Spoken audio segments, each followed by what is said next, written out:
नमस्कार, मैं रोहित शर्मा समरभूमि से। देश में भूचाल आया हुआ है क्योंकि बिहार की सरकार ने बिहार में जातीय जनगणना किया है। इसकी के कितना सही है, कितना गलत है, ये सवाल के परे है। लेकिन यह एक महत्वपूर्ण सवाल है जो कि बरसों के बाद आया है। और जातीय जनगणना क्यों ज़रूरी है, क्यों किया गया और इसके क्या-क्या प्रभाव आगे हो सकता है, इस संदर्भ में हम बात करेंगे प्रख्यात बुद्धिजीवी, पत्रकार और सामाजिक कार्यकर्ता संजय श्याम से। संजय जी, आप बताइए मुझे कि जातीय जनगणना की ज़रूरत क्यों पड़ी? देखिए, भारतीय राजनीति में या भारतीय संदर्भ में हम कहें तो जाति प्रारंभ से ही सामाजिक मूल आदमी के सामाजिक स्थिति के निर्धारण का एक तरीका रहा है। लेकिन वर्तमान में आप देखिएगा तो पाइएगा कि ये उसके साथ ही भारतीय राजनीति का एक पहचान बनता चला जा रहा है। जाति एक मुद्दा बन गया है। अब कई मुद्दे आते रहे और उन मुद्दों के आधार पे चुनावी तापमान भी बढ़ते रहा। उसी कड़ी में आप जाति जनगणना को भी देख सकते हैं। ये चुनावी तापमान का जो पारा है, उसको ऊंचा करने का एक मुद्दा है। जाति के आधार पे आप अपने आप को निर्धारित कर लेते हैं। जाति में भी उपजाति के आधार पे संगठन बना लेते हैं। तो इस रूप में इसका मूल्यांकन कर करके भारतीय जो राजनीतिक दल हैं, उसको इस रूप में देखते हैं। तो यह एक उसी तरह का एक मुद्दा है। कहना है लोगों का कि जातीय जनगणना करने से जो जातियाँ टूट रही थी, जाति व्यवस्था, उसको मजबूती मिलेगा। ये कितना सच है? निश्चित रूप से मजबूती मिलेगी। अंततोगत्वा आपको वर्ग की बात करनी चाहिए, आप वर्ग की बात नहीं करते हैं। फिर से जैसे मंडल कमीशन लागू तब हुआ जब सत्ता में न कांग्रेस सरकार थी, न बीजेपी सरकार थी। तब आपने मंडल कमीशन लागू किया, तो वहाँ एक मंडल कमीशन से जो दोनों के इतर जो भारतीय राजनीति में प्रवेश करने वाले थे, लोहियावादी थे, अम्बेडकरवादी थे, इन लोगों का जाति के आधार पे कभी समर्थन रहता था, कभी विरोध रहता था, कभी समर्थन विरोध दोनों रहता था। तो इस आधार पे पैरामीटर है ये, एक तरह से जाति जनगणना एक पैरामीटर है, जिसको भारतीय राजनीतिज्ञ लोग बड़ी चतुराई से देखते हैं, समझते हैं, परखते हैं और वक्त के हिसाब से उसको लागू करवाते हैं या फेंकते हैं, पासा फेंकते हैं। तो जाति जनगणना को वर्ग के आधार पर क्यों नहीं डिफाइन करते हैं? जबकि हर एक दल में आप देखिएगा तो बात होगी, सामाजिक न्याय की बात होती है। और सामाजिक न्याय कब होगा? जब समता पर आधारित आप न्याय व्यवस्था को कायम करेंगे। और समता पर न्याय व्यवस्था कब कायम करेंगे? जब आप समानता पर ले जाएँगे, यानी जाति और वर्ण को मिटा करके वर्ग की बात आप करेंगे। तो वर्ग की बात नहीं कर करके जाति की बात को लाना, यह एक राजनीतिक मुद्दा है और इससे निश्चित रूप से जो जाति वैमनस्यता है वो बढ़ेगी। आपने कहा कि वर्ग की राजनीति होनी चाहिए, जाति की नहीं होनी चाहिए। द्रौपदी मुर्मू अभी भारत के राष्ट्रपति हैं और इसके पूर्व कोविंद भी राष्ट्रपति थे। वर्गीय आधार पर तो ये अमीर तबके में आते थे, लेकिन इनको भी आज अछूत और मंदिर में प्रवेश नहीं करने दिया गया। संसद भवन में भी जब हुआ तो महिलाओं को प्रवेश नहीं करने दिया गया। तो नहीं लगता है जाति और वर्ग थोड़ा अंतर पड़ रहा है? इनका मूल्यांकन जाति के आधार पर कर रहे हैं लोग। अभी जो विरोध हो रहा है, मंदिर में प्रवेश नहीं करने दिया गया है, अन्य जगहों पे उनको बुलाया नहीं गया है, तो उसका हम क्यों विरोध कर रहे हैं? विरोध इसलिए करें कि फलां जाति की हैं, एसटी हैं, अनुसू अनुसूचित जनजाति की हैं, इस आधार पे हम कर रहे हैं। अगर वर्ग वहाँ हावी रहता, तो इस मुद्दे पे एक बड़ा विरोध होता और सारे वर्ग के लोग आते। जो उत्पीड़ित वर्ग है, जो वंचित वर्ग है, जो मेहनतकश वर्ग है, उसको आप जाति में बाँट करके एक बड़ा आंदोलन नहीं खड़ा कर सकते हैं इसके खिलाफ में। ऐसी परिस्थितियाँ आते रही हैं, पूर्व में भी आती रही हैं। तो ये सिमट जाता है, वहां जाति के आधार पे आपने वर्गीकरण कर दिया है, वर्गीकरण हो रहा है। जो आरएसएस के लोग हैं, जो भाजपा के लोग हैं, वो खास तौर से इस मुद्दे को देख रहे हैं, दूसरे रंग रंग दे रहे हैं, और जो उसके इतर के लोग हैं तो उसको भी एक अलग रंग में रंग दे रहे हैं। जाति के आधार पे संगठन बनेगा, निश्चित रूप से बनेगा और भी बनेगा। जातियों में भी, उप जाति में भी आप देख रहे हैं कि संगठन बनना शुरू हो गया और इससे कई तरह के नेता उभरेंगे। इलेक्शन जैसे ही आता है, जातियों की मीटिंग शुरू हो जाती है। अभी जब जाति जनगणना आया है, उसका आंकड़ा आया है, तो उसमें भी विरोध हो रहा है, उसमें भी विरोध हो रहा है, आंकड़े सही नहीं हैं, तो इसका सही मूल्यांकन नहीं किया गया है। तो वहाँ भी एक तरह से गुटबंदी शुरू हो गई है, नेता बनने की होड़ शुरू हो गई है कि नहीं, इस मुद्दे को हम आगे ले जाएंगे और जो सही स्थिति है उसको हम लाएंगे। अरे भैया, जब जाति का नेता हो तुम और जातीय संगठन को ही महत्वपूर्ण मानते हो तुम अपने से मूल्यांकन करवा लो, तुम अपने से जनगणना करवा लो, अपने से जनगणना करवा लो और जनगणना करा करके पेश करो कि हमारी यहाँ यहाँ यहाँ फला फला जगहों में इतनी जनसंख्या है और आपने जो आंकड़ा पेश किया है वो कम पेश किया है। फिर केवल हवा देने की बात कहाँ से आ जाती है? तो इस रूप में ये जातीय जनगणना करवाने के पीछे जो है एक तरह से मंडल कमीशन की पुनर्वापसी है, और जब मंडल कमीशन की पुनर्वापसी है तो निश्चित रूप से एक कमंडल की भी पुनर्वापसी होगी। विपक्ष इससे खुश है, हमने जाति जनगणना करा करके एक बड़ा मुद्दा, एक बड़ा हथियार अपने पास रख लिया है। तो कमंडल कहाँ जा करके कौन सा हथियार इस्तेमाल करेगा और किस रूप में इसको पछाड़ देगा, यह भी आने वाले वक्त में देखा जा सकता है। ये विगत वर्ष में जब कांग्रेस की गवर्नमेंट थी, इसने जातीय जनगणना करवाया था और उसकी रिपोर्ट पब्लिश होते होते मोदी की गवर्नमेंट आ गई और उसने उसको पब्लिश नहीं करवाया, बंद कर दिया, ठंडे बस्ते में डाल दिया। तो आपका कहना है कि मोदी सरकार ने सही कदम उठाया था? देखिए, जाति जनगणना की बात अब करेंगे तो अंग्रेजों के समय से ही जाति जनगणना शुरू हुई सिर्फ एक बार हुआ था 1931 में। और उसमें 1931 के बाद उसने जाति जनगणना बंद कर दिया। वजह क्या था? उसने अध्ययन किया कि जाति जनगणना होने के बाद जातियों का संगठन बनना शुरू हो गया और जातिगत आधार पर समाज का विभाजन भी शुरू हो गया। उसके बाद कांग्रेस की सरकार आई, नेहरू, सोनिया, राहुल, किसी में ये हिम्मत नहीं हुई, इंदिरा में ये हिम्मत नहीं हुई कि वो फिर से जाति जनगणना करा करके और समाज में विभेद पैदा कर पाए।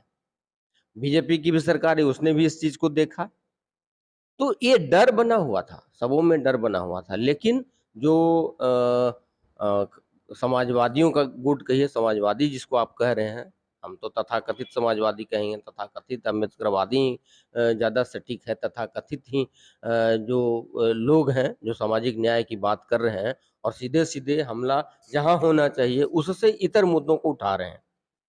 ब्राह्मणवादी संस्कृति पर हमला निश्चित रूप से होनी चाहिए, उस वहाँ नहीं कर करके विभिन्न तरह के मुद्दों को ला करके उलझा करके रखने की जो इनकी रणनीति चल रही है, इसके तहत इन लोगों ने जाति जनगणना यहाँ करवाया। और अभी जैसे मोदी ने जाति जनगणना नहीं करवाई, उसको पब्लिश नहीं करवाया, इन कारणों से नहीं करवाया, ये भी इसको आप समझ सकते हैं, क्योंकि वहाँ भी मैंने शुरू में ही कहा कि ये जो मुद्दा है निश्चित रूप से ये राजनीतिक मुद्दा है। तो अपने नफा नुकसान, अपने फायदे के हिसाब से सारी पार्टियां इसको देख रही हैं। मोदी ने इसको अपने नफे नुकसान के हिसाब से देखा होगा और इसलिए वो पब्लिश नहीं कर पाए।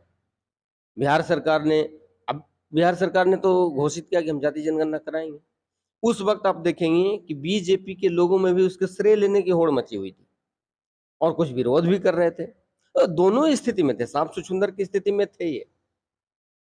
लेकिन उसमें बाजी नीतीश कुमार ने मार लिया, नीतीश सरकार ने मार लिया, तेजस्वी ने साथ दिया, लालू ने साथ दिया, बाजी इन लोगों ने मार लिया।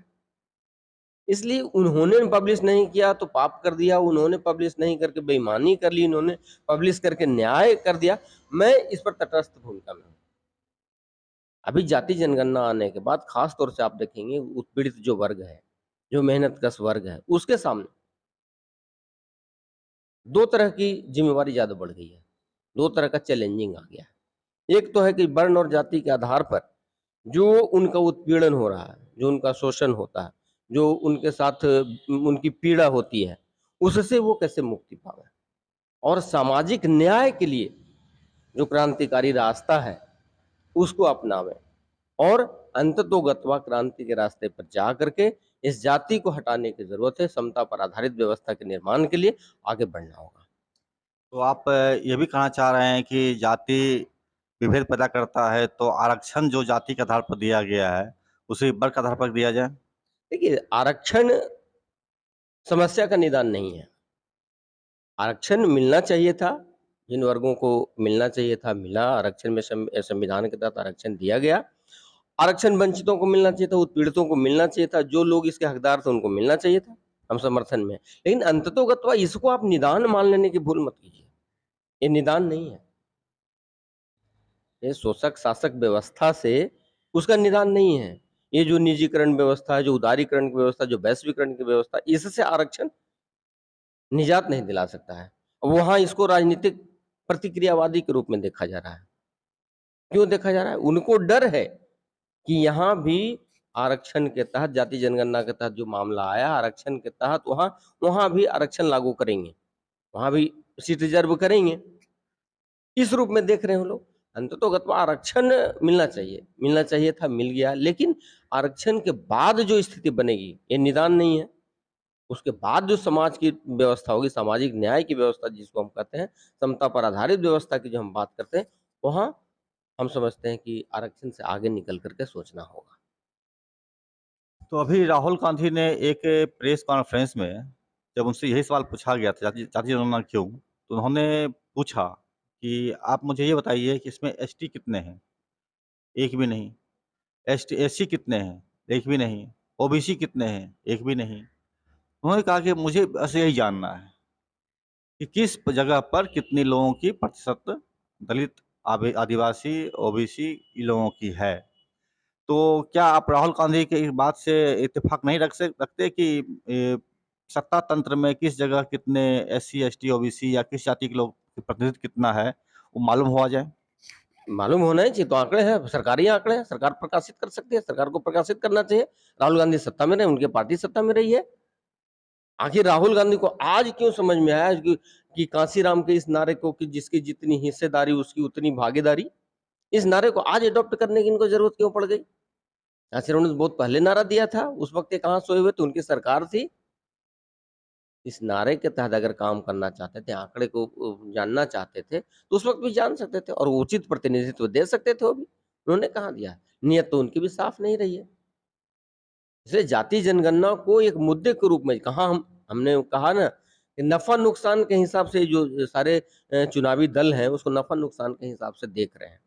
राजीव गांधी का जो स्टेटमेंट है, राजीव गांधी की जो अभी प्रतिक्रिया आ रही है, उसी राहुल गांधी राहुल गांधी राहुल गांधी सॉरी राहुल गांधी की जो प्रतिक्रिया आ रही है उसको उसी रूप में देख सकता हूँ, उसी रूप में मैं देखता हूँ।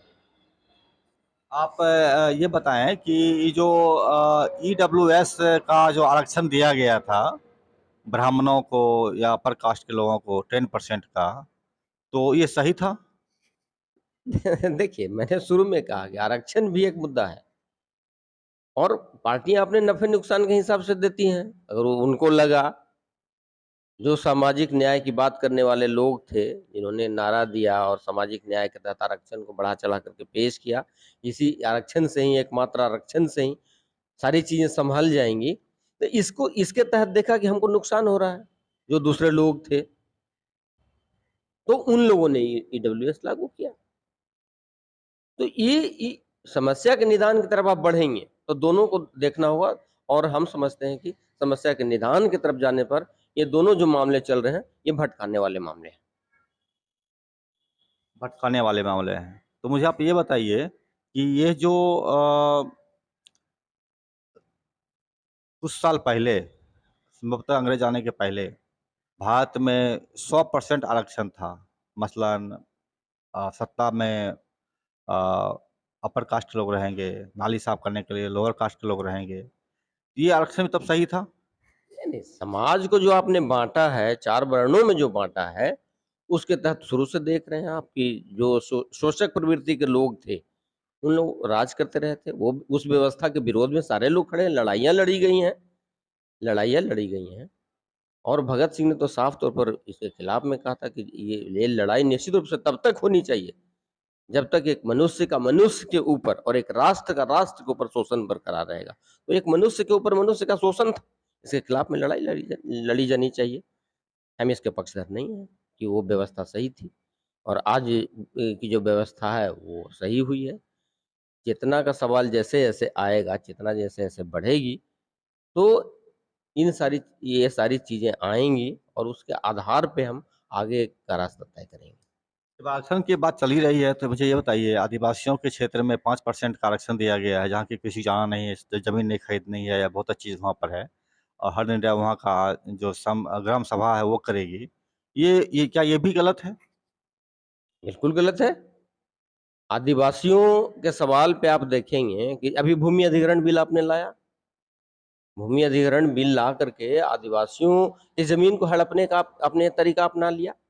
वहाँ आपने एक आरक्षण की बात की है, तो ज़मीन नहीं खरीद सकते हैं उनकी, नहीं जा सकते हैं, उनको हम उनके उत्थान के लिए हम कार्यक्रम कर रहे हैं। लेकिन जैसे भूमि अधिग्रहण की बात आती है, भूमि अधिग्रहण में अपने आदिवासियों की ज़मीन छीनने का अपना तरीका निकाल लिया। तो मूल्यांकन इस रूप में आपको करना होगा कि हम आदिवासियों की कितनी भलाई कर रहे हैं। एक आरक्षण का आपने झुनझुना वहाँ थमाया, लेकिन उसके उलट ही उनकी ज़मीन भी हड़पने का आपने तरीका निकाल लिया। जितने कारपोरेट थे सारे के सारे एक नया रास्ता निकाल करके और एक चोर दरवाजे से घुस करके उनकी ज़मीन को हड़प रहे हैं, उनकी ज़िंदगी को तबाह कर रहे हैं। आज आदिवासी क्षेत्रों में लड़ाई क्यों जारी है? इन्हीं सब मुद्दों के खिलाफ लड़ाई जारी है, तो आप कैसे उसको जस्टिफ़ाई करेंगे? अभी एक नया झुनझुना आया हुआ है, मोदी सरकार लाई है, महिला आरक्षण बिल। ये क्या है? पहला आरक्षण बिल पर तो वही झुनझुना है, बरगलाने वाली बात है। खाए-पिए घाये लोगों को खुश रखो, जो दूसरे वर्ग हैं उनको उलझा करके रखो, विरोध भी समर्थन भी, विरोध समर्थन ये चलते रहता है। जनता उलझी रहे, मुद्दों पे बहस होते रहे, हमारा काम चलते रहे। हम सम पूछते हैं, इस देश में बेरोज़गारी बड़ा सवाल है, इस देश में नौकरी का सवाल बड़ा है, महँगाई बड़ा है, तो इन बेकारी ज़बरदस्त समस्या है, भूखमरी ज़बरदस्त समस्या है। आपके राज्य में साहब भूख-भूख करते हुए एक बच्चे की मौत हो जाती है। तो इन मुद्दों पर क्यों नहीं आप कानून बनाते हैं? इन मुद्दों पर चर्चा क्यों नहीं करते हैं? अगर बेरोज़गारी को खत्म कर दीजिए, जातीय आरक्षण की समस्या खत्म हो जाएगी। आप 100% नौकरी दे दीजिए, 100% शिक्षण दे दीजिए और शिक्षण जैसे ही ग्रहण करता है उसको हर हालत में नौकरी मिल जाएगी, उसको रोज़गार मिल जाएगा, वहाँ से आरक्षण की बात आ जाएगी। आरक्षण की तब ज़रूरत पड़ती है जब बेरोज़गारी बढ़ जाती है। आपके पास समस्या है, आप नहीं जा पा रहे हैं। आप समानता पर आधारित व्यवस्था को लेकर के चलिए। हम शिक्षा में, स्वास्थ्य में, सभी चीज़ों में समानता की बात करेंगे। समानता के आधार पे हम नौकरी में भी समानता के आधार पे नौकरी आपको देंगे। शिक्षण हम उन्नत देंगे। जो गरीब तबके हैं उनको शिक्षण उन्नत देंगे। उनके स्वास्थ्य की व्यवस्था पूरी करेंगे। इन चीज़ों की ज़रूरत नहीं पड़ेगी। तो आपका कहना ये है कि लबो-लुभाव कि आरक्षण का आधार जाति नहीं होनी चाहिए। मैं आरक्षण की बात ही नहीं कर रहा हूँ। मैं आरक्षण बस सीधे-सीधे मानता हूँ कि एक झुनझुना तोहफ़ा। आखिर कब तक आप आरक्षण देते रहेंगे? आरक्षण के बहाने कब तक आप सत्ता में राज करते रहेंगे? आरक्षण किसको मिलना चाहिए? इस पर आपको चर्चा करनी चाहिए। हम उन्होंने तो स्पष्ट कहा एससी, एसटी, ओबीसी को आरक्षण मिलना चाहिए, किसने? क्योंकि ये पिछड़े दलित हैं, वंचित हैं, तबके हैं इसलिए। तमाम जो पिछड़े दलित वंचित हैं सबों को आरक्षण मिलना चाहिए, विशेष सुविधा मिलनी चाहिए ताकि समान आ जाए। मैंने समानता की बात की है। मैंने किसी जाति विशेष की बात नहीं की है। जहाँ कहीं भी ऊँच-नीच का भेदभाव है, वहाँ समानता के आधार पर आप आ जाइए। शिक्षा समानता के आधार पर दे दीजिए, रोज़गार समानता के आधार पर दे दीजिए। आखिर एक ऊँचा, एक नीचा वर्ग कब तक कायम रखिएगा और क्यों कायम रखिएगा? अगर कायम रख रहा है, तो ये सत्ता व्यवस्था की नाकामी है। आपका कहना है कि वर्ग महत्वपूर्ण है, वर्ग महत्वपूर्ण है, वर्ग की बात होनी चाहिए। वर्ग की बात होनी चाहिए। ये थे पत्रकार, बुद्धिजीवी, सामाजिक कार्यकर्ता संजय श्याम और मैं रोहित शर्मा, स्मरणभूमि से नमस्कार। अगर आपको मेरा ये कार्य पसंद आता है तो हमारे चैनल को सब्सक्राइब करें, लाइक करें, शेयर करें। नमस्कार।